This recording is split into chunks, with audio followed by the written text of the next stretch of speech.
segundo grado. Vamos a hablar de infección urinaria. Eh, es uno de los temas más importantes a saber, porque es sumamente frecuente, pero además es muy tomable en los exámenes. Muy, ¿sí? Es súper habitual encontrarse preguntas, ya sea, bueno, que podemos hacer nosotros o en los exámenes, por ejemplo, de finalización de la residencia o en los exámenes de curso superior o si van a rendir el examen de especialista del ministerio, ¿sí? Porque es uno de los temas, es como decir neumonía, ¿sí? O sea, es uno de los temas que hay que saber sí o sí. Y una de las particularidades que tiene es que se van haciendo revisiones en forma bastante frecuentes, ¿sí? Y fueron a lo largo de los años modificándose la forma de abordar posterior a una infección urinaria, abordar al paciente, ¿sí? Les vamos a ver esas diferencias. Básicamente yo quiero que conozcan esas diferencias, ¿sí? Porque puede haber preguntas tramposas o también se pueden encontrar con colegas que están desactualizados y entonces decir, no, mira, en la última actualización ahora se hace así, ¿sí? Bueno, porque es importante estar actualizado respecto imagínense que los consensos están realizados por personas, por profesionales subespecializados en esto y saben mucho y estudian mucho, con lo cual sus recomendaciones son muy importantes, ¿sí? Esta clase está basada principalmente en lo que es el último consenso de infección urinaria, que es del año 2022, ¿sí? El de la SAP, que lo pueden buscar, ¿sí? Como ya les enseñé. Y en parte también por el PRONAP del 2018, que queda desactualizado en esto que yo les comento, que después vamos a ver, pero que todo lo demás no cambia, ¿sí? También está basado en el consenso anterior para que puedan ver estas diferencias que les comento. Hay cosas que siguen siendo exactamente iguales y otras que cambiaron, ¿sí? Entonces, arrancamos con las definiciones. Como siempre, ustedes saben que me gusta definir todo porque es importante. Básicamente es la inflamación de la vía urinaria que es consecuencia de la colonización por gérmenes que por lo general suelen ser bacterias, ¿sí? Pero tengan en cuenta que no son los únicos gérmenes que pueden provocar infección urinaria. Por lejos es lo más frecuente, pero hay otros gérmenes que tenemos que tener en cuenta y que después vamos a ver. Como siempre sabemos que lo dividimos a el tracto urinario en el tracto urinario alto y bajo, con lo cual también acá tenemos una diferenciación de lo que es la infección urinaria baja, alta, pero sí, baja y también alta, ¿sí? La alta también es llamada pielonefritis y que afecta principalmente lo que es el parénquima renal y los uréteres, ¿sí? Y por el otro lado tenemos la infección urinaria baja, que lo que afecta es la vejiga, y en ese caso se le llama cistitis, y o si afecta la uretra, que llamamos uretritis, o también puede comprometer lo que es vejiga y uretra. En ese caso, uretritis, ¿sí? Bien. Estas son definiciones muy importantes también a tener en cuenta. Después se van a dar cuenta, valga la redundancia, por qué se los digo. Por un lado, definir lo que es la bacteriuria significativa, ¿sí? Que es el recuento de unidades formadoras de colonias por mililitro que vamos a recabar de acuerdo al método que utilizamos para obtener la muestra de orina, ¿sí? Esa bacteriuria es significativa para que sea de infección urinaria, ¿sí? Ciertos valores que nos van a definir esto es una infección urinaria. Y como les acabo de contar, depende el método por el cual obtuvimos la muestra de orina. No es lo mismo una orina que la obtenemos al acecho o por chorro medio que una orina que obtenemos por una punción suprapúbica, ¿sí? Lo que tenemos que recordar es que el tracto urinario es un tracto estéril, ¿sí? No debemos encontrar bacterias, ¿sí? Con lo cual, si, por ejemplo, tomamos la muestra de una punción suprapúbica, que necesitamos que sea una técnica estéril y tenemos cualquier valor de bacterias, ya sabemos que ese paciente tiene una infección urinaria, porque no deberíamos tener nada. Pero si tenemos, por ejemplo, una muestra que es tomada al acecho o por chorro medio, La bacteriuria significativa, el valor significativo va a ser más de 100.000 unidades formadoras de colonias por mililitro, ¿sí? Menos que eso no nos es significativo para decir es una infección urinaria. ¿Y esto porque tiene que ver con la colonización en la parte externa, ¿sí? De bacterias que son flora habitual, ¿sí? Entonces, si la técnica realmente no fue estéril y tenemos chances de que eso no se re, ¿sí? Por eso necesitamos ese valor de corte. Y en el medio tenemos las muestras que son obtenidas por sondaje o cateterismo, como quieran llamarle, ¿sí? Que si bien por supuesto deben realizarse con una técnica estéril, a veces por arrastre pueden llevarse algunas bacterias, ¿sí? Entonces va a ser un valor intermedio. En este caso va a ser significativo si tenemos un valor superior o igual a 10.000 unidades formadoras de colonias por mililitro de orina, ¿sí? Entonces, es importante siempre que tengamos en cuenta esos valores de acuerdo al método que elegimos de recolección, ¿sí?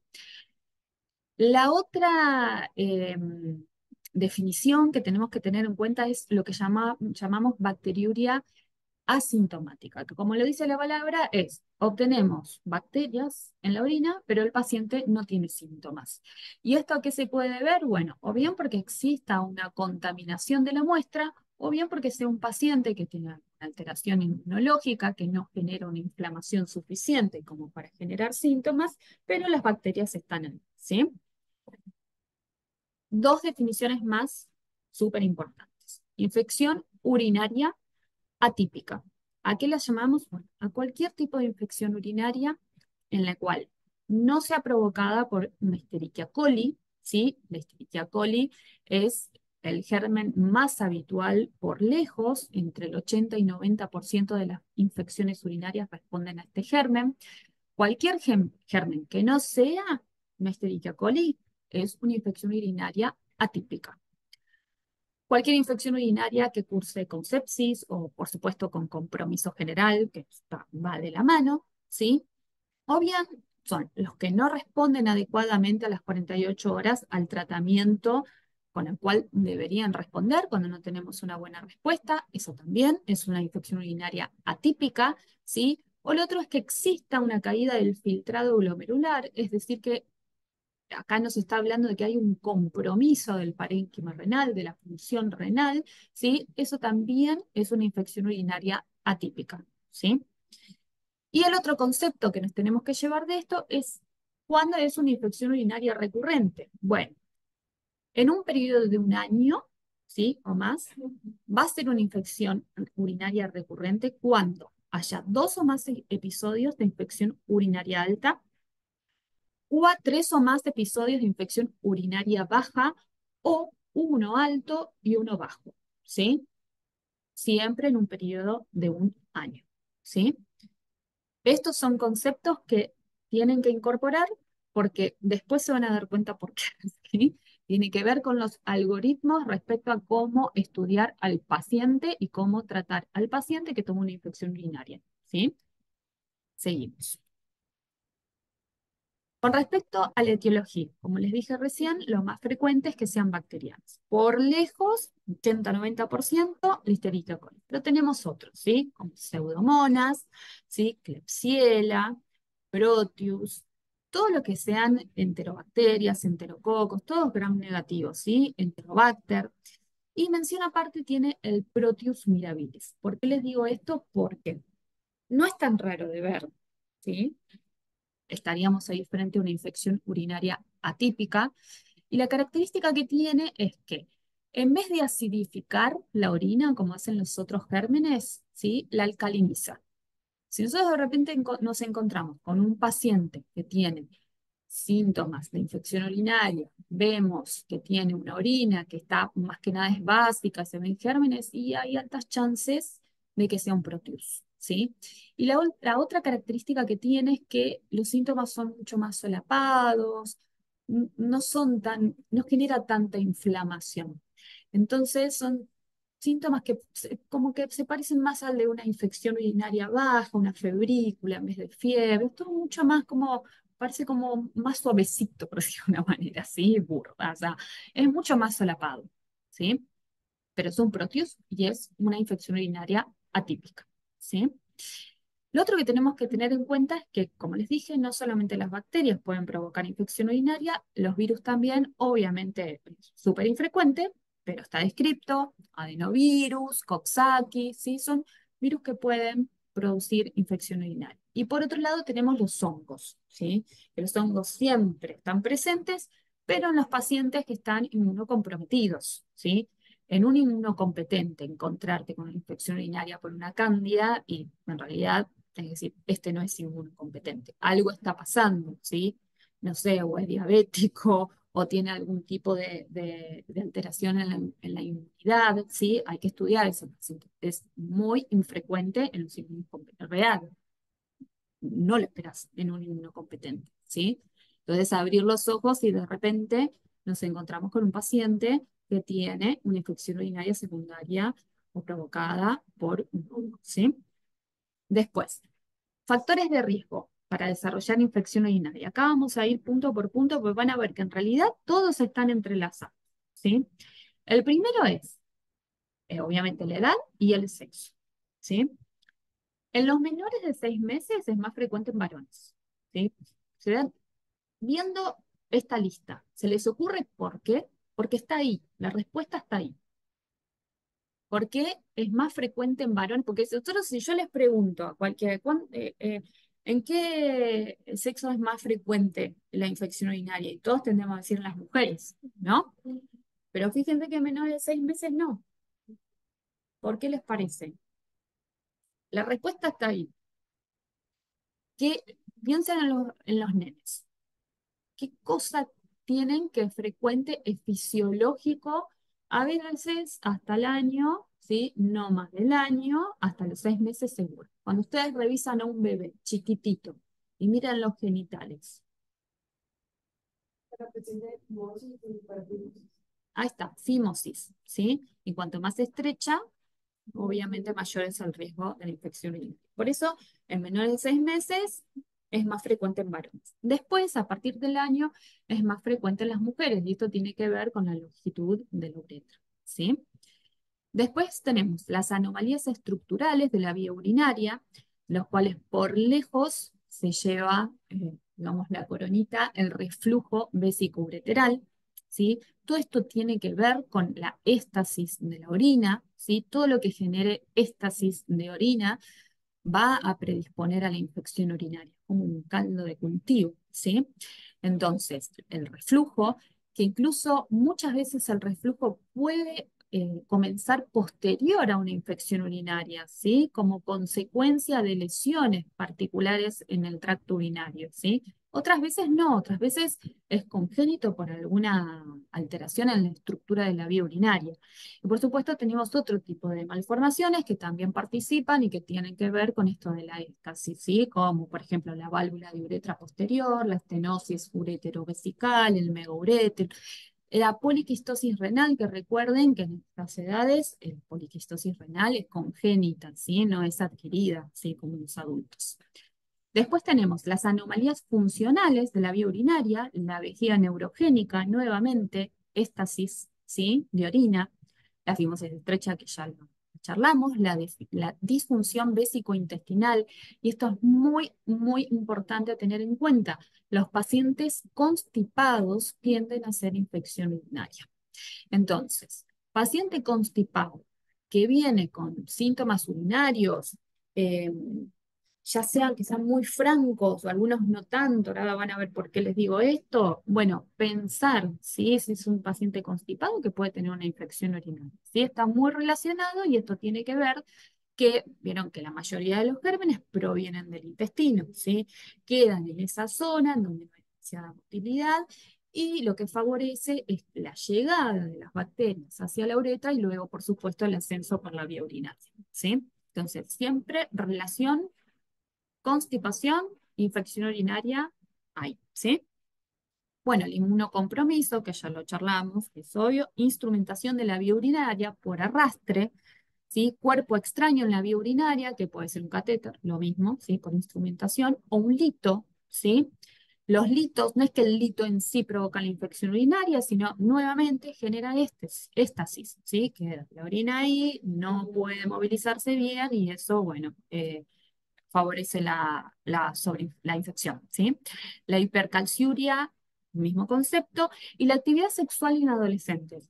Esto también es súper frecuente en adolescentes, sobre todo en las mujeres, por eso siempre hay que decirles a los adolescentes que después de tener, bueno, y a los adultos también, ¿no? Que después de tener relaciones sexuales, ir al baño a pis, ¿sí? Pues se genera el arrastre, porque siempre, obviamente, por la manipulación en la zona genital, muchas veces se alcanza, ¿sí? Las bacterias que están en el ano alcanzan lo que es la zona genital, ¿sí?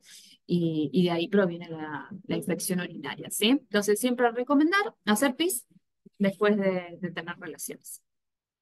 Seguimos. Clínica. Como les dije, así como dividimos la infección urinaria en alta y baja de acuerdo a lo que es su estructura anatómica, también esto nos va a permitir clasificarlo de acuerdo a los signos y síntomas que van a aparecer, ¿sí? En la infección urinaria alta, el síntoma cardinal es la fiebre, ¿sí? Fiebre franca. Y estos síntomas pueden acompañarse, como no, ¿sí? De otros más, ¿sí? En los niños mayores se van a acompañar de síntomas más floridos. El niño en realidad nos va a poder referir mejor estos síntomas, ¿sí? Como, por ejemplo, la polatiuria, la disuria, ¿sí? El tenesmo. También puede estar acompañado de vómitos, de mucho decaimiento y también de incontinencia urinaria. Ahora, el mayor reto viene en los lactantes, porque el lactante no te puede decir me embargue cuando vos pis, ¿sí? Entonces, generalmente los lactantes, y sobre todo en los menores de 3 meses, y acá enlazamos con la clase que vimos de fiebre, ¿sí? Los síntomas son fiebre y a veces vómitos, fiebre, irritabilidad, fiebre, eh, intolerancia a la vía oral, fiebre y rechazo al alimento total o parcial, ¿sí? O sea, no son síntomas muy claros, ¿sí? Entonces, todo lactante, febril, sin foco, lo revisamos todo y no le encontramos el foco, pensemos en infección urinaria, ¿sí? Es una de las causas más frecuentes. Y después tenemos la infección urinaria baja. Acá sí, los síntomas son un poco más floridos. Como les dije, más frecuentemente este tipo de infecciones ya se dan en los grandes, ¿sí? Entonces acá nos van a poder referir la disuria, la polaquiuria, el tenesmo vesical, ¿sí? Pero también puede estar acompañado de enuresis y se repiten algunos síntomas, ¿sí? Pero en este caso la característica es que no hay fiebre. Sí puede acompañarse de una febrícula, que tampoco es tan frecuente, pero fiebre franca no. Infección urinaria baja con fiebre franca no. No, o sea, por la infección urinaria no. A no ser que este paciente tenga una infección urinaria y otra cosa más, ¿sí? Pero por la infección urinaria baja, fiebre franca no. Sí puede ser febril. Y otra cosa también que muchas veces relatan, ¿sí? Es el olor desagradable de la orina. Y si la vemos, la podemos ver turbia. Muchas veces podemos ver una coloración rojiza por macro o, si lo vemos al microscopio, microhematuria. ¿Sí? Bien. Hasta acá, vamos bien. ¿Qué exámenes complementarios vamos a pedir cuando sospechamos una infección urinaria? Bueno, acá tienen uno. ¿Cuáles dirían ustedes? ¿Cuáles les parece? Seguimiento urinario, ya sabemos, ¿no? Pero otros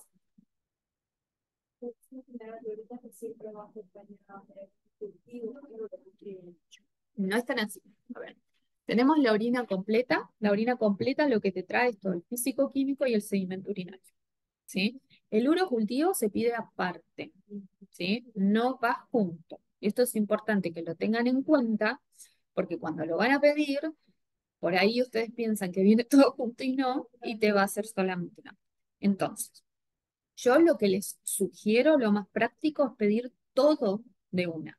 Por un lado, orina completa, no es necesario poner sedimento urinario. A mí me gusta más pedir orina completa para también evaluar el pH por el tema del Proteus, ¿sí? Evaluar la densidad de la orina. Aparte, en la orina completa vamos a ver la estereasa leucocitaria, ¿sí? A diferencia del sedimento que solamente te va a evaluar la parte celular, ¿sí? Vamos a ver si hay pliocitos o no. Y aparte, tienen que poner urocultivo con antibiograma, ¿sí? A veces utilizan la misma muestra si es que la muestra fue tomada como corresponde, ¿sí? Otras veces te piden frasquitos diferentes. Pero la idea es, nada, utilizar el mismo momento, porque si ustedes solicitan una orina y después te viene patológica, le tenés que volver a pedir que vuelva a juntar orina. Si es un nene más grande, no hay mucha dificultad.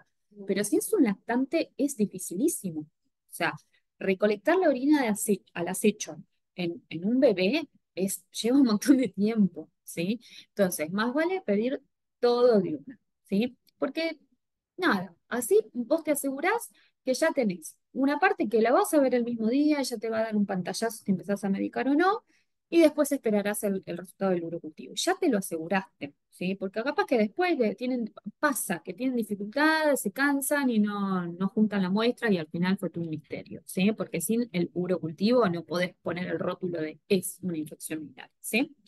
Entonces, buscamos la esterasa leucocitaria en la orina, la prueba de nitrito. La esterasa en realidad va de la mano con la cantidad de leucocitos, ¿sí?, que hay en la zona inflamada. O sea, recuerdan, la inflamación lo que se produce es una vasodilatación importante, ¿sí?, por citoquinas que aumentan esa vasodilatación para que lleguen bien los leucocitos, y los leucocitos lo que liberan es la esterasa. Entonces, si tenemos muchos leucocitos, la esterasa va a aumentar. ¿La única causa de aumento de la esterasa es la infección urinaria? No, hay otras causas, ¿sí? Cuando haya un proceso inflamatorio, vamos a tener esterasa. Pero sí se vio que tiene una sensibilidad bastante alta, ¿sí? Bastante alta. Por eso la tenemos en cuenta, ¿sí? Y la prueba de nitrito positivo, lo mismo, tiene que ver con procesos inflamatorios en el endotelio del tracto urinario, en donde se liberan nitritos, ¿sí? Entonces, cuanto más inflamación, la prueba de nitrito va a ser más positiva, ¿sí? Y después lo otro es sí lo del sedimento en sí, que buscamos lo que son los piocitos, que son leucocitos, ¿sí? Concretamente. 5 o más leucocitos por campo, que tiene que ser de alta resolución, listo, ya nos acerca a una infección urinaria. Nos sugiere una infección urinaria, ¿sí? Si no tenemos un microscopio de alta resolución, el valor de corte son 10, ¿sí? Con una orina que no esté centrifugada, ¿sí? Entonces, 5 o 10. Más o menos ese es el valor. No es lo mismo tener un paciente que tiene 6 piocitos que un paciente que tiene 50, ¿sí? Obviamente. Entonces va a ser muchísimo más sugestivo a un paciente que tiene 50 o 30 que uno que tiene 5, ¿sí? Si tiene 6, ¿no? Ahí vas a decir, y no sé, vamos a esperar el urocultivo antes de medicar, ¿sí? Después, ahí me quedo mal. Bueno, la piuria puede estar ausente en diferentes situaciones, ¿sí? Por ejemplo, que la muestra no sea procesada adecuadamente, ¿sí? En el tiempo y en la forma que corresponde. Algunas bacterias que no generan un proceso inflamatorio muy significativo, como pseudomonas, ¿sí? Los enterococos, Klebsiella, no generan mucha inflamación. Dependemos de la inflamación, ¿sí? Del grado de inflamación para tener muchos leucocitos, ¿sí? Eh, la otra es que la muestra se haya obtenido en un instante en el cual todavía no empezó el proceso inflamatorio a ser muy importante, ¿sí? Igual es raro que pase eso, porque en general se consulta cuando hay algún síntoma, para eso hay un proceso inflamatorio, ¿sí?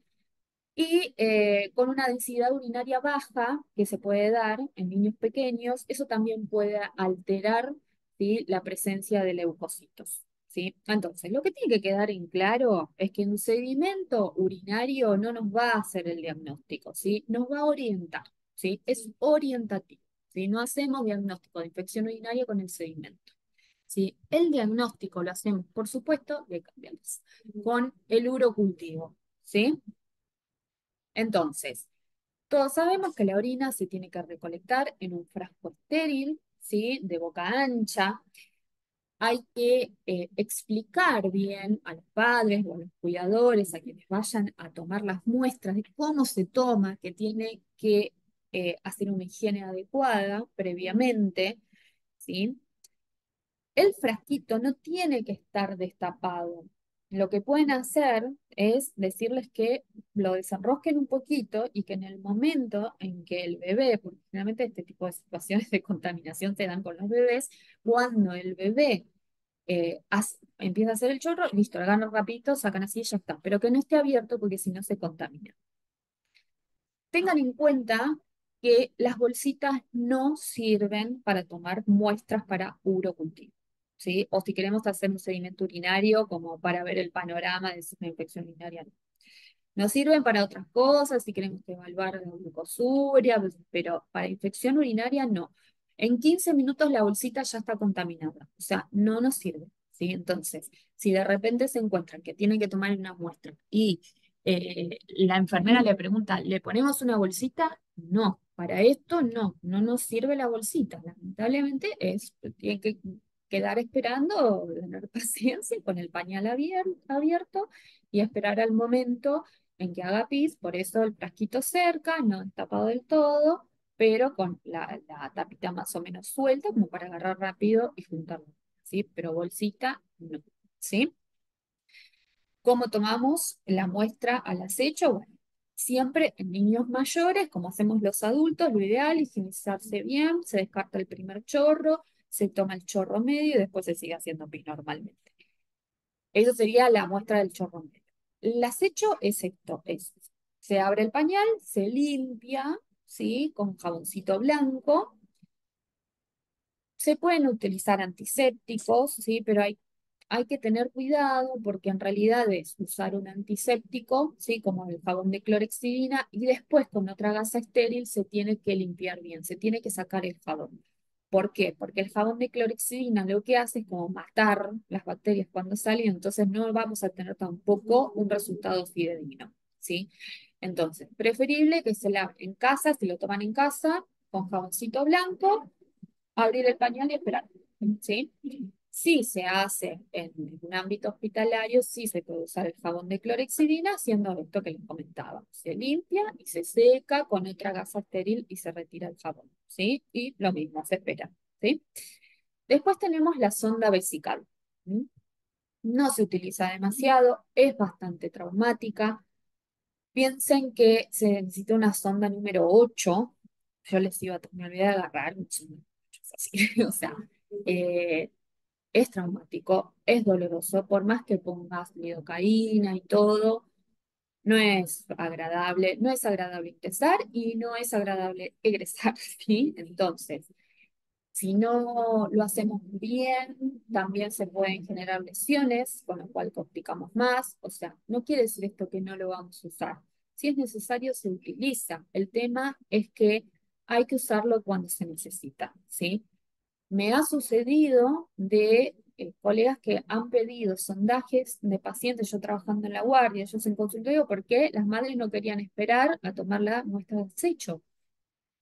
Entonces, no, a ver, es exponer al paciente a algo que es horrible, ¿sí? Cualquiera que hemos tenido una sonda física saben que es horrible, y aparte, o sea, puedes dañar al Pepe, porque si me decís, no hay otra opción por X motivo, perfecto, no se discute, no es que no lo hacemos, ¿sí? Pero hay que saber bien cuándo indicarlo y cuándo no, ¿sí? Y después, por último, tenemos la punción suprapúbica, que se utiliza más que nada en las terapias, ¿sí? La punción se hace 2 centímetros por encima de lo que es la sínfisis pubiana, se ingresa en forma 90 grados y luego se inclina, ¿sí? Buscando la vejiga. Es bastante fácil, no es dificultoso, obviamente es doloroso, ¿sí? Y recordemos siempre técnica bien estéril, aséptica, ¿sí?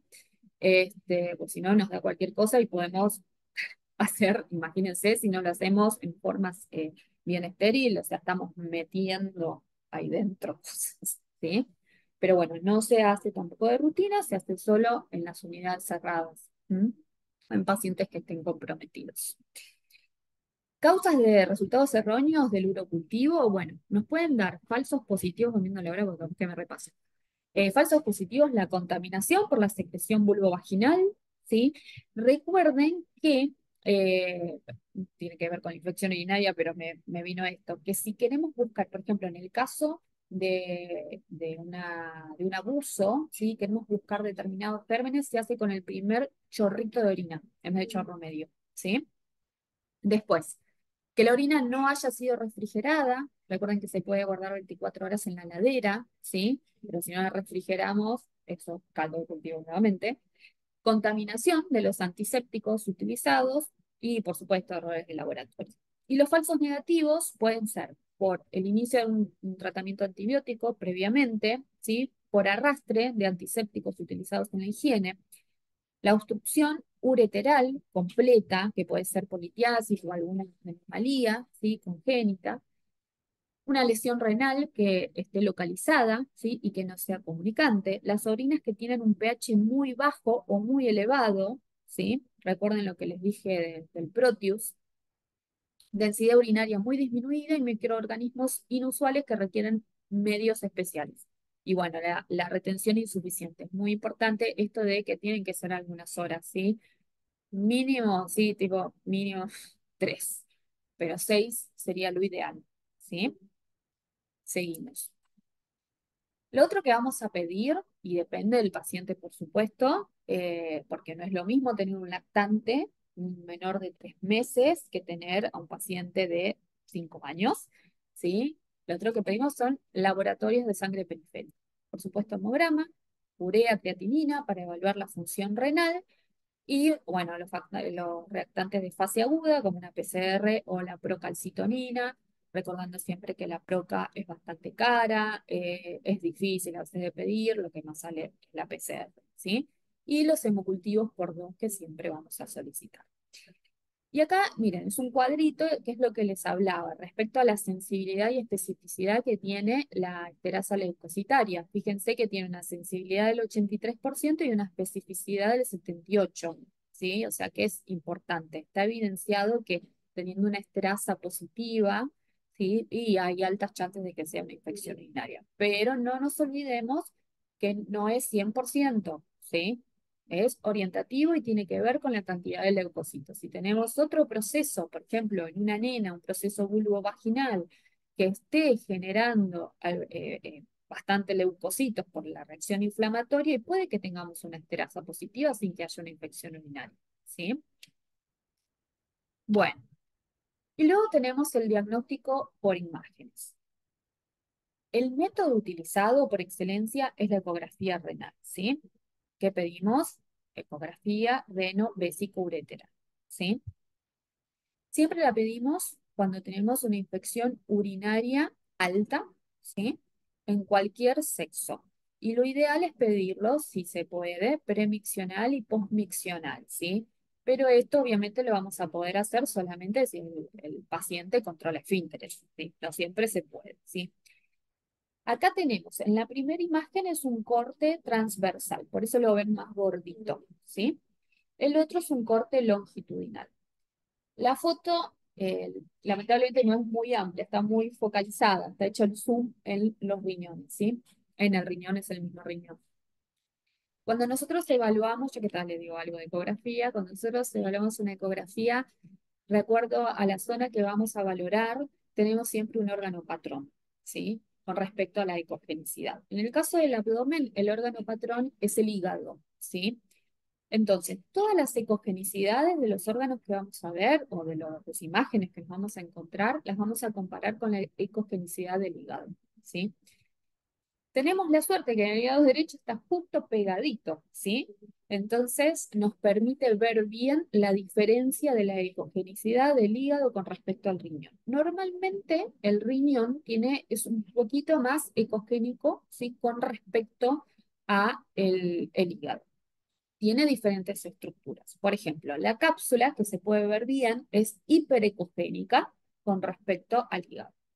Después tiene zonas de hiperecogenicidad en el centro, ¿sí? Está ahí acá donde tenemos los cálices, ¿sí? Y por último tenemos zonas de hipogenicidad, hipoecogenicidad en la periferia, ¿sí? Esos son más que nada las nefronas donde tiene líquido, ¿sí? Donde se acumula la orina, ¿sí? Lo que vemos en un riñón afectado por una pielonefritis, básicamente es el aumento del tamaño, ¿sí? Hay tamaños, o sea, está estandarizado el tamaño en adultos y en niños que va variando de acuerdo a la edad. Pero en general lo que hace el ecografista es compararlo con el hígado, ¿sí?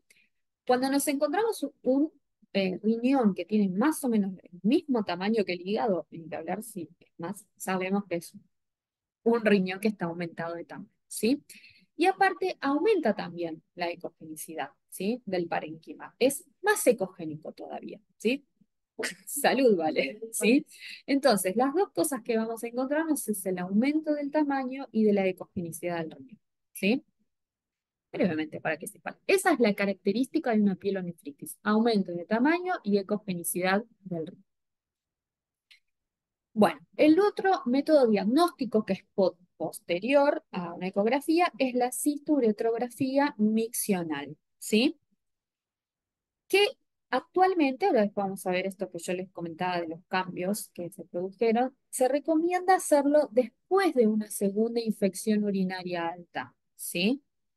No luego de la primera, y no importa la edad, ¿sí? No importa la edad. No se hace ante la primera infección urinaria alta, febril, ¿sí? Se espera a una segunda.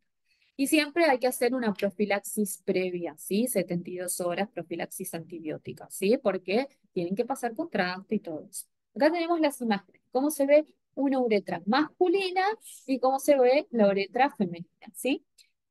Y ahora vamos a ver algunas fotitos de lo que es el reflujo vesicoureteral, ¿sí? Acá tenemos un reflujo vesicoureteral izquierdo. Me olvidé de traer el láser. Igual me dijeron que no, no sé, pero bueno. Veo que se ve bien. ¿Lo llegan a ver? Fíjense. Siempre arranca así porque pasa el contraste y después de a poquito, ¿sí? Tiene que ir ascendiendo si es que hay reflujo, ¿sí? Entonces, de a poquito, y acá ya se ve todo, ¿sí? Esta es una técnica, es un estudio, ¿sí? Que emite muchos rayos, ¿sí? Con lo cual, por eso es que se hizo esta revisión de si, a ver, ¿es necesario o no hacérselo a todos los pacientes que tuvieron una primera infección urinaria alta febril? O sea, porque estamos emitiendo muchos rayos. Tiene sus complicaciones, complicaciones, digamos, no complicaciones a posterior, sino dificultades, ¿sí? Al hacerlo no es cómodo, ¿sí? Tiene una preparación. Entonces, al ver que en realidad, después de una infección urinaria alta, la primera, lo único que pudieron recabar son, la mayoría de los casos, que son reflujos de primer y segundo grado, que son bajos, y como que no es muy necesario. Diferente si después vuelven a tener otra infección urinaria el paciente, ¿sí? Ahí sí se va a considerar. Si cambiamos, vemos, ahí tenemos uno que es bilateral, fíjense lo que es ese, ese izquierdo es tremendo, ¿sí? Ahí hay algo que claramente también está obstruyendo. Y acá tenemos los diferentes grados, ¿sí? Grado 1, 2 y 3 son de bajo grado. Nos preocupan 4 y 5, ¿sí? Porque son tremendos, ¿sí? Después, al terminar la clase, les voy a decir qué vamos a hacer con esto, porque les voy a dar una actividad de reflujo, ¿sí? Así podemos juntar. Seguimos. El siguiente estudio, ¿sí? Es el centellograma, ¿sí? Que se hace con ácido dimercaptosuccínico, ¿sí? El DMS. Entonces, este es el método de elección para poder detectar las cicatrices, ¿sí? Es el último, ¿sí? Que tenemos, es una gammagrafía, es el último que tenemos en lo que es la escala de complejidad, pero es el de elección, ¿sí? Entonces, lo que vamos a ver acá tenemos una primera imagen donde vemos una ecografía y a su vez tenemos el centellograma, ¿sí? Entonces, tenemos que ver cuáles son las zonas que capta o no capta, ¿sí? Las zonas de hipocaptación, ¿sí? Del marcador, este del nombre largo, el ácido dimercaptosuccínico, ¿sí? Son las que nos dan la pauta de que ahí hay una alteración, hay una cicatriz, ¿sí? Acá tenemos otra imagen más a la derecha, lo mismo, ¿sí? Con las flechitas está marcado, ¿sí? Lo que sí se recomienda, no se puede hacer inmediatamente, ¿sí? Después de una pielonefritis, porque nos puede dar falsos positivos por las alteraciones propias de la inflamación. Entonces hay que dejar pasar unos meses, entre 4 y 6 meses, ¿sí? Para realizarlo, ¿sí? Para poder tener ya, de por sí, es un examen complejo, ¿sí? bueno, dámoslo en el tiempo en que nos vamos a asegurar que nos va a dar un resultado fidedigno, ¿sí? Continuamos. Entonces, factores de riesgo para desarrollar las escaras pielonefríticas, ¿sí? En pacientes que hayan tenido infección urinaria alta, siempre hablando de alta, ¿sí? Que son aquellos que se les demoró en iniciar el tratamiento, es fundamental. Las pielonefritis que son recurrentes, ¿sí? Las ITU recurrentes, recuerden que hablamos al principio de eso, ¿sí? De las ITU recurrentes. Las ITU atípicas, ¿sí?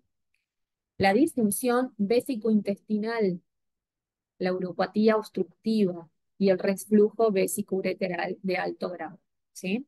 Fíjense qué importante las cosas que hablamos previamente, ¿sí? Bien. Entonces acá es donde vamos a arrancar con los algoritmos diagnósticos. Y esto es lo que les comentaba que cambió, ¿sí? Este es el consenso del año 2022. Entonces, tenemos un paciente que tiene su primera infección urinaria febril, ¿sí? O sea que salta.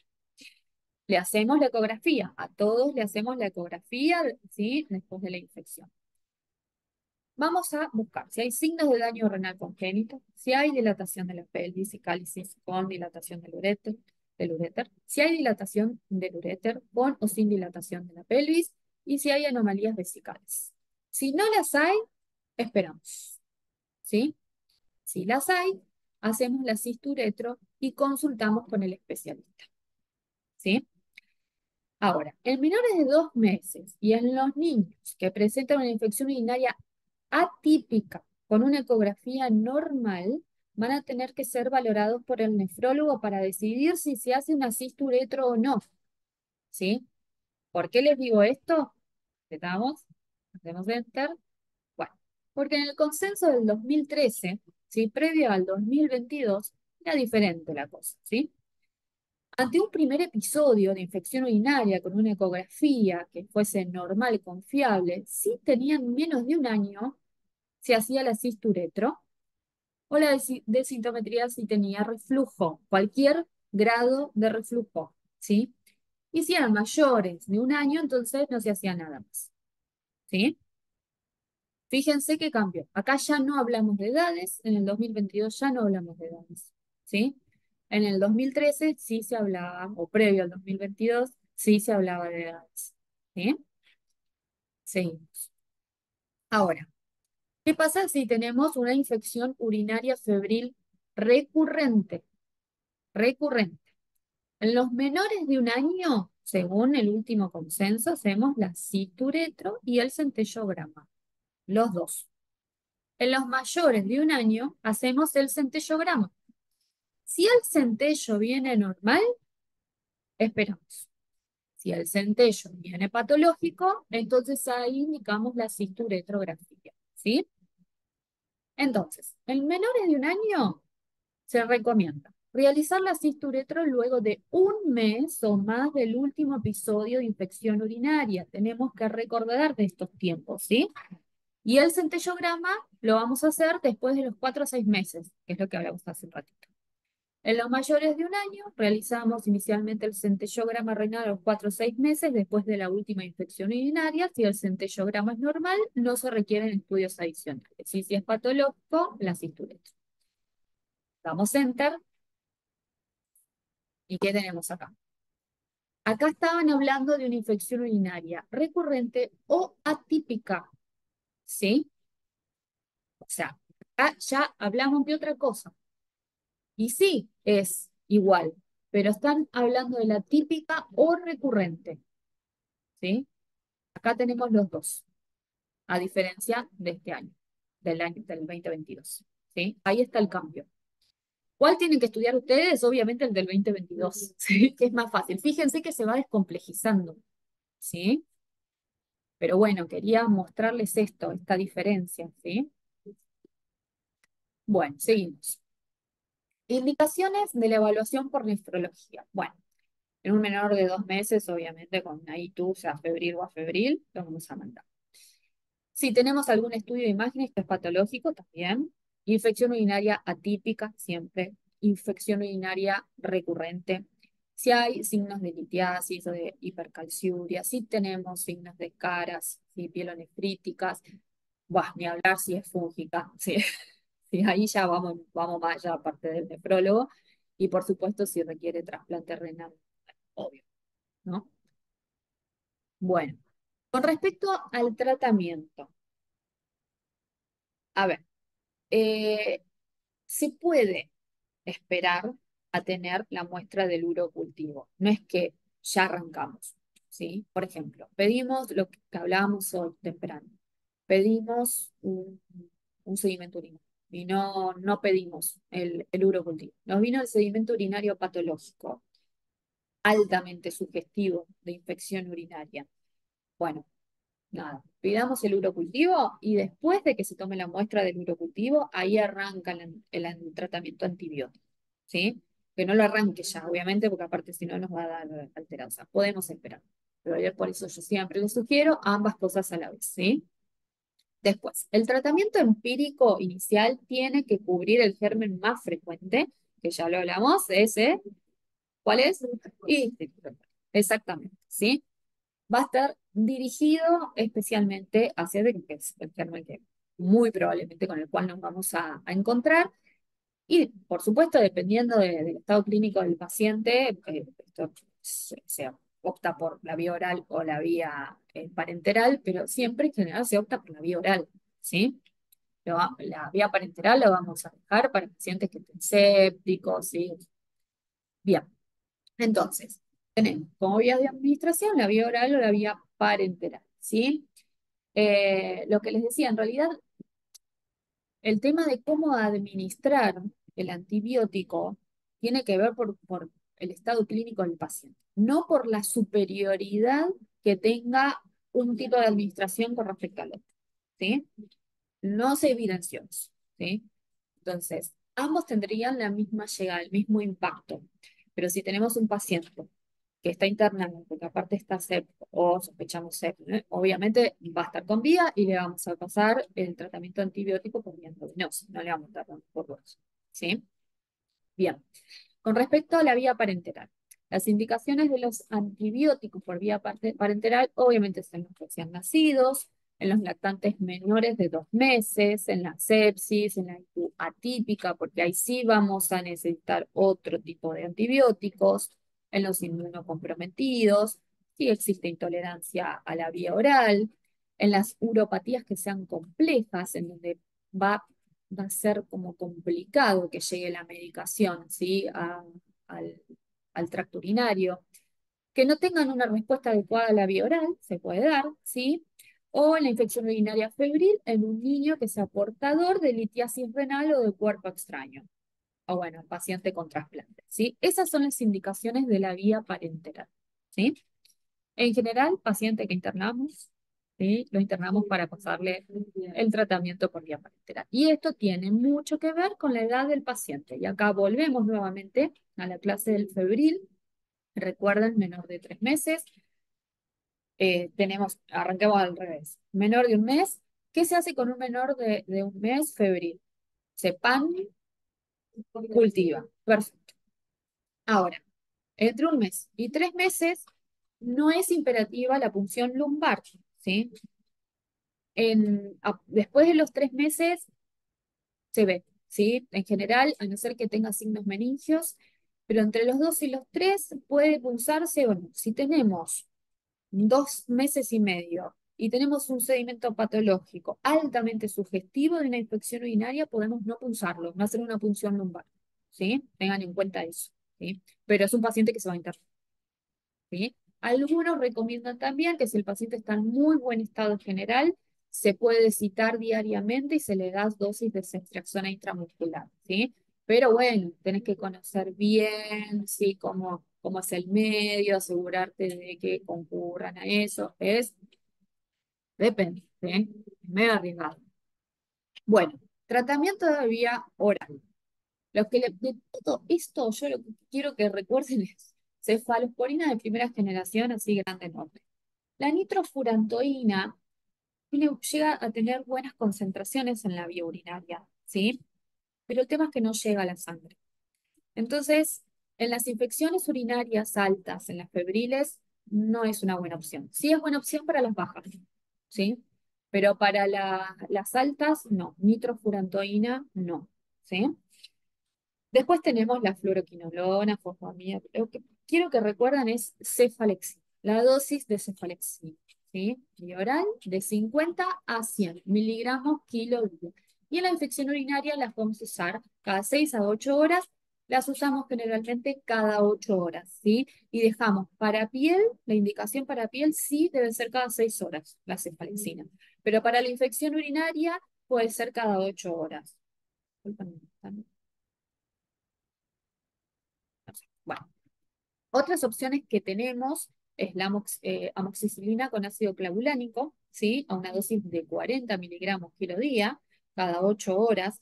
No es la opción más utilizada, sería, más que nada estaría en un tercer lugar también, ¿sí? El TMS, ¿sí? Con una dosis de 6 a 8 pero en general lo usamos de 8 a 12 cada 12 horas. La ciprofloxacina también se puede utilizar, ¿sí? Dosis de 20 a 30 cada 12 horas. ¿Por qué les digo esto? Porque recuerden el tema de la ciprofloxacina con el tema del cartílago de crecimiento, que muchas veces dicen que no. Bueno, sí se puede usar, no es que no se puede usar en pediatría, ¿sí? Tratamos de no usarlo tanto, tenemos otras opciones, utilizamos esas otras opciones, ¿sí? Pero se puede usar. El cefadroxilo también. Si no tienen cefalexina, el cefadroxilo es una buena opción, ¿sí? Porque a veces conseguís más cefadroxilo que cefalexina, ¿sí? Depende, ¿sí? Sí. Pero bueno, droga patrón, cefalexina, 50, 100 miligramos kilo día cada 8 horas. Si quieren poner cada 6, también pueden, ¿sí? La fosfomicina, ¿sí? Es muy útil para las infecciones que sean por bacterias productoras del grupo BLE, ¿sí? Nada, esto sirve más obviamente pacientes que están en terapia, no es lo habitual, no salieron en terapia. Tratamiento endovenoso con las cefalosporinas de tercera generación, las ceftriaxona, ya todos lo sabemos, ya lo han visto, ¿sí? Piperacilina más tazobactam, se puede llegar a usar, no tanto, o podemos hacer una combinación de una cefalosporina de primera generación con un aminoglucosa, ¿sí? Pero en general lo que usamos es la ceftriaxona, ¿sí? Misma dosis que la cefalexina, acá dice de 50 a 75, en otros lugares de 50 a 100, ¿sí? Pero yo en general les digo cómo lo uso yo. Yo la cefalexina lo uso a 75 y la ceftria a veces a 50, a veces a 80. Recuerden que la ceftriaxona, la dosis de sepsis es de 80, ¿sí? Y la dosis meningia es de 100. O sea que si ponemos 100 como que nos vamos mucho, ¿sí? O sea, esta indicación que dice acá me gusta más de 50 a 75 que el que pueden leer en otros que dicen 50 a 100. Me parece más racional, porque si 100 es para meningio, la verdad que me parece mucho. Pero con un 50 también, ¿sí? A mí 75 me gusta, es intermedio. Y se puede, obviamente se puede pasar endovenoso o intramuscular. Y después tienen todas las otras opciones que, como les dije, la verdad es que no las utilizamos con mucha frecuencia. Pero bueno, se pueden usar. Acá esto después lo ven ustedes, simplemente para leerlo, están en consenso de todas maneras, son qué otras opciones podemos utilizar en los sitios que sean complicadas, ¿sí? Con sus respectivas dosis, ¿sí? Y bueno, nada, observaciones particulares para cada uno. Bueno, ¿cuánto tiempo vamos a establecer el tratamiento? El tratamiento de una infección urinaria es entre 7 y 10 días, ¿sí? Generalmente son 7. ¿Sí? Mínimo es 7 en las infecciones urinarias altas y generalmente usamos eso. En las bajas son entre 3 a 5 días, ¿sí? Se utilizan los esquemas cortos, ¿sí? Ya hace bastante tiempo que se vio que se responde bien una infección urinaria baja a un tratamiento cortito de 3 a 5 días, ¿sí? Con los mismos, o sea, medicaciones que hablamos recién, o sea, pero cortitos, ¿sí? Ahora, en un paciente que sea mayor de 2 meses, ¿sí? Que tengan indicación de tratamiento por vía parenteral, el antibiótico se tiene que mantener al menos 48 horas, ¿sí? Y lo otro que tienen que recordar es que no es necesario, ¿sí? Hacer un urocultivo intratratamiento, nada de eso, a no ser que la evolución sea tórpida, obviamente, ahí bueno, vamos a buscar otras cosas, pero no es necesario hacerlo. Uno asume ya al tener después el urocultivo con el antibiograma, que si el tratamiento que inició se corresponde con el resultado del antibiograma, o sea, tiene que responder adecuadamente, ¿sí? Y la bacteriuria se espera que se remita a las 24 horas, ¿sí?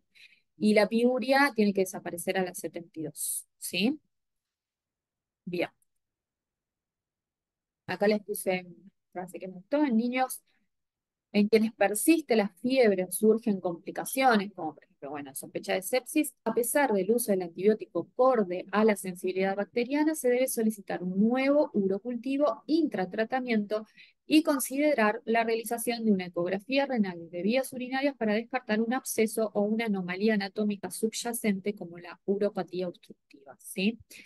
Recuerden, como todos los abscesos, pues está tan concentrado y se encapsula tanto que muchas veces, aunque la medicación sea endovenosa, ¿sí? Le cuesta ingresar el antibiótico, ¿sí? Entonces, la evolución suele ser tórpida. Por eso es muy importante la ecografía en estos casos en donde no están respondiendo bien al tratamiento y sabemos que el germen que tienen responde al antibiótico que nosotros indicamos. Bueno, recurrencia. ¿Cómo vamos a prevenirla? ¿Sí?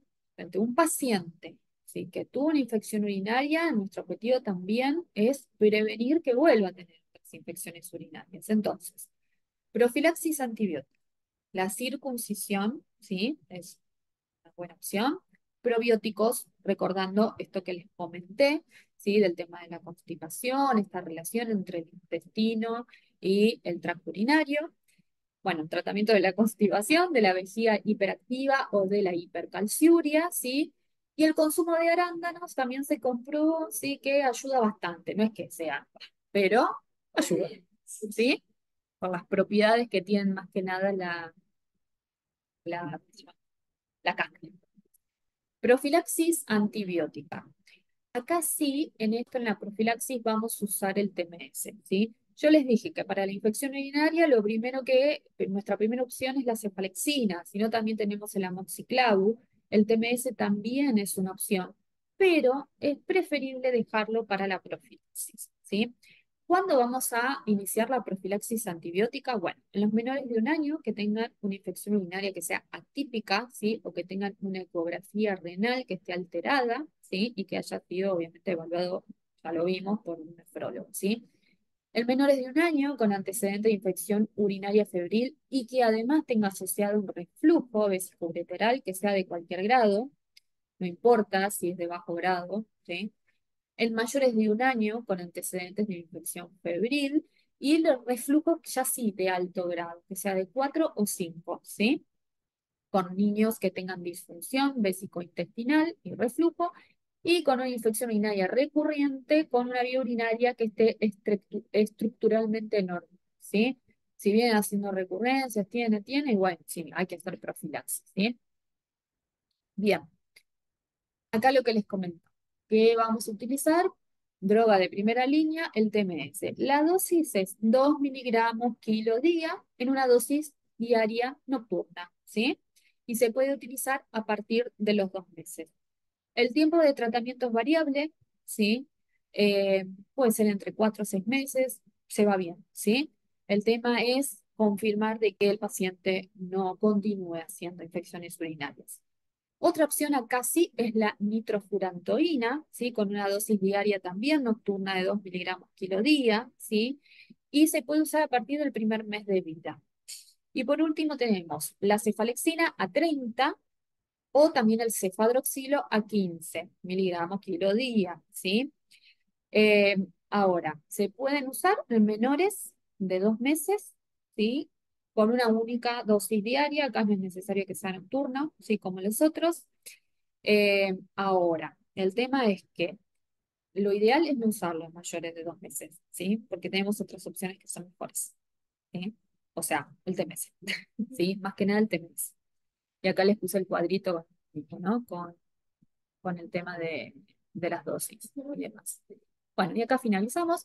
La última filmina es, digamos, de dos grandes fuentes, el consenso, ¿sí? El del 2022 y el PRONAP del 2018.